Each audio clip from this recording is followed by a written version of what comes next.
Dans le Grand Est, dans le département du Bas-Rhin, on trouve souvent des roches qui sont très rougeâtres.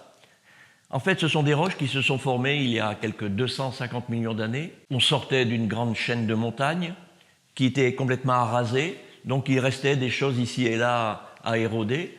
Et donc à l'époque, c'était plat, tout est plat, extrêmement plat, mais c'était plat de l'Oural jusqu'à l'Ouest américain, parce qu'à l'époque, l'Amérique était encore collée à l'Europe.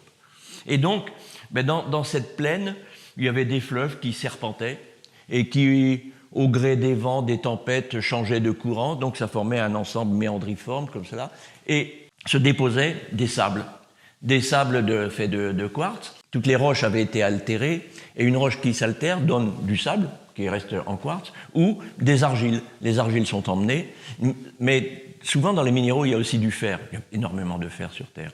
Et le fer, quand il est oxydé, n'est plus soluble, donc il précipite. Donc on imagine du sable, normalement ça doit être blanc, et du fer qui précipite, ça c'est rouge, c'est la couleur de la rouille. Donc ça a donné, c'était des sables rouges, qui sont aujourd'hui devenus des grès rouges. Et ces grès rouges, on les retrouve dans ce département. C'est la cathédrale de Strasbourg, c'est le château du Haut-Königsbourg, mais ailleurs en France, c'est par exemple Collonges-la-Rouge.